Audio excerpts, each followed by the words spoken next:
Hey everybody, welcome to the 28th edition of Drive-Through Review. Today we're going to talk about Court of the Medici, or Medici, I'm not sure how to pronounce that.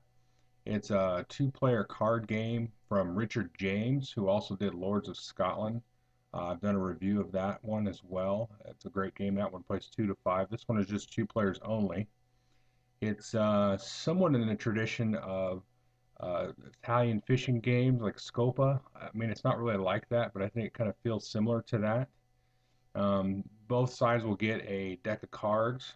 They each have a separate deck of cards that they'll be using. One person is going to be the Gonzaga crime family, and the other one will be the Dello Rivera crime family. Um, but let's see how it plays. It's pretty fun. All right, so each player gets a deck from one of the two families, like I said, House Targaryen and House Lannister. So they each get an identical deck, and most of the cards are just going to be basically numbers, and there's nothing other than that special about the cards. They're just considered for their number value. Now, all the cards are Renaissance paintings, portraits of these crime lords, nobility. And so they're all pretty cool to look at. I kind of appreciate it. You got their little smug, despicable, vain, attitude coming through. That's pretty nice. Now, both decks are identical in their makeup, and there's usually two of each number, like 8, 9, 10, 11. Now, there are some special cards. Each side only has one Duke, and he's a value 15. There's nothing else really special about him, other than that there's just one of them. These other cards here, you got your Lady in Waiting here, and these are worth a value of 1, but they have a special ability, which I'll get into when I talk about the gameplay. Then you've got the Ministers here. They're worth 0, and these guys are very deadly, and I'll talk about their effect and gameplay. And these are the Jesters, and these can actually change their value per turn. You can see there's an X here. And no matter who owns the Jester, the current player can actually declare their value of being any number from 1 to 10. But so these are quite volatile. They can be deadly. They can also hurt you back. So keep that in mind. So that's basically the makeup of the deck. Like I said, they're both identical, just different portraits, but identically the same for gameplay purposes. So to start the game, both players are going to draw 4 cards off the top of their deck and lay them out in front of them. So I've got the red player on this side and the blue player on this side. And what this represents here is the inner court. Now, to be very circumspect about the objective of the game, it's basically to remove all of your opponent's cards from their inner court. Now, you will have the ability to play cards to your outer court. Let me just zoom out a little bit here. So you can play cards down in front of you, and your opponent can play cards down in front of them. And you can also play cards on top of cards. You can play cards on top of your own cards, or cards on top of your opponent's cards. So let's talk about how a basic turn might go. So on your turn, 99% of the time you're going to just be playing a card in front of you. And like I said before, you can either play it face up in front of you in sort of your outer court area, or you can play it on top of another card or stack of cards, either on your opponent's cards or on your cards, and that can be played on the inner court or on the outer court. So if my opponent had a card out here in front of him there, and for some reason I wanted to play a card to kind of join or temporary ally with him, I can. Well, why are you going to do all of this? Well, there's a couple of different things that you can do. One is to just, like I said, play it in front of you and leave it there like that.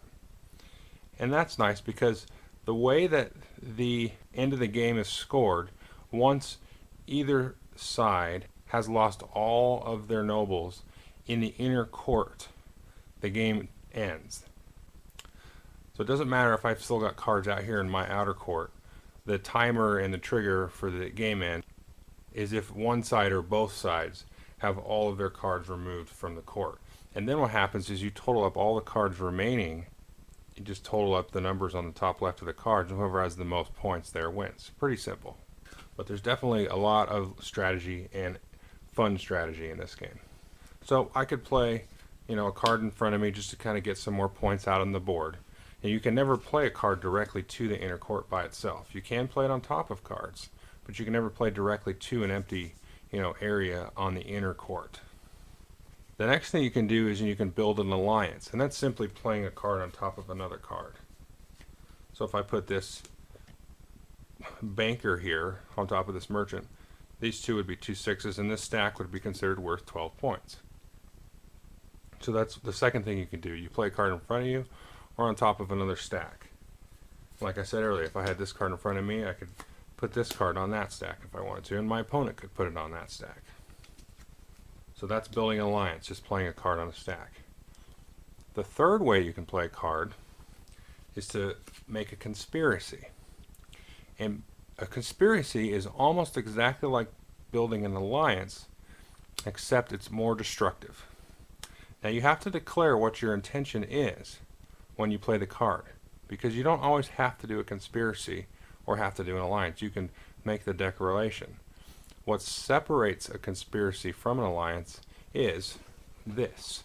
So I've got a 5 here. My opponent's got a 5 there. They've also got a 10 there. Well, if I play this 5 here, now both of these add up to 10, and so I can say this group is going to conspire against her. Now she's discarded and removed from the game. Well, my opponent just lost one of his cards from the inner court and also lost a very valuable 10-point card. So that's a conspiracy. So on the next turn, my opponent could come through, and he has got a 3 here. He could play on top of this 7. So he could play that. That now adds up to 10. He could say, okay, that's conspiring against this stack. So that's because this stack adds up to 10. 5 plus 5 is 10. It blows that away. And that's really the basics of the game. You either play in front of you, on top of your opponent's cards, on top of your cards, on top of the opponent's outer court, and then you go from there. There's one last thing you can do on a turn, and that's called planning for the future. So as you get towards the end of the game, you can take, and instead of playing a card out in front of you, you can take a card from your hand and bury it under your deck.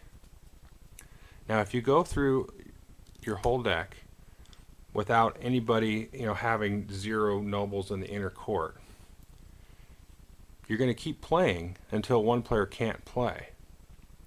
Now the trick to this is, once you draw that last card from the bottom of your deck, you have to reveal it and show what it is. Now you can no longer play any cards above that number. So you can kind of see as it gets down to the later stages of a game, you want to bury a larger card so you give yourself more options. Now you may not always want to do that, and I'm not going to get into too much strategy here because that kind of ruins the fun. But as soon as a player cannot make a play, they have to reveal that they can't make a play based on the fact that they can or cannot play a card based on what they drew last. Then the game ends, and then you just total up whatever's on the board, and whoever has the most wins. So that's sort of a little sneaky aspect to that. I'm not going to get too much into it, but just be aware that that's there. So let's talk a little bit about this special cards here. So we've got the jesters here. These are the X, the lady in waiting, and then the ministers. Let's talk about the ministers first. They're the most destructive. So what you do when you play a minister is he reads, if played to build an alliance with 2 or more nobles, eliminate all the other nobles in that alliance. So if I ally him with just a singular other noble, that's not going to work. It's got to be, already has to be 2 or more there. So this red player can come along and say, you know what, I'm going to build an alliance with them. Not a conspiracy. Remember, you have to declare that. So you put that down there, and this is going to immediately discard those cards. So now I've got another card there, but he is worth 0 at the end of the game. So, I mean, he's powerful and destructive, but he's not going to give me a lot of points at the end. The next card we talk about is Lady in Waiting here. Now, if she's played to build an alliance with 1 or more nobles, separate all the nobles in that alliance. So I could play her here to build an alliance. Now, if I had used her as a conspiracy to blow up another stack of cards, her effect would not take place. You have to specifically say I'm building it to be an alliance. So what she does is she separates all these cards out. And so it's kind of a way of scattering cards out to not be such a target. Because the higher the number card, the better it is for you point-wise at the end of the game. But it's also a big old target on their back. So she can kind of separate the nobles out and give you a little bit more flexibility. The last card is this Jester card, and like I mentioned before, he can be any number 1 to 10. Now at the end of the game, he only counts as 1 point. So if I was the red player, I could do this. I could say I'm going to play this on the 2 and say I'm going to declare he is a 6. So this 2 plus 6 is 8, and that'll get rid of this 8. Well, maybe the blue player didn't really care for that. So he may come along and say, I'm just going to play this as a 4 here. So 4 plus 0 is 4. And he may say, okay, before he does that, he say, okay, he's a 2. So 2 plus 2 is 4, and then he'll play that, and then he'll blow away this stack like that. So the Jester is really volatile, and it makes getting rid of stacks and other cards a lot easier. So I've seen a lot of games where you start the game with some Jesters in the inner court, and it's bloody, and it's over relatively quickly. So yeah, there's a lot of back and forth here. It's actually really fun.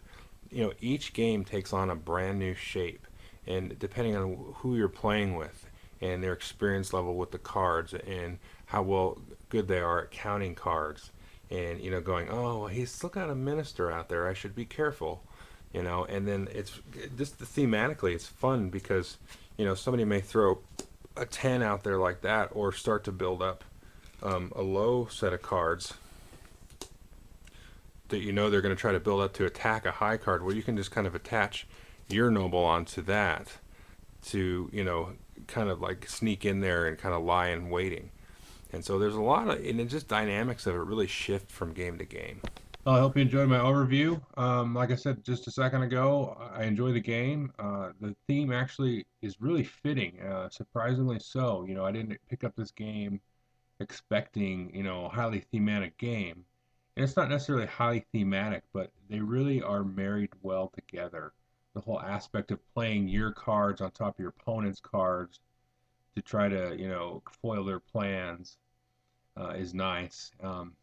The game really takes on sort of a metagame quality. It's something that you got to really sit down and play a few games with, and come back to over time with somebody that you've played it with a lot, I think.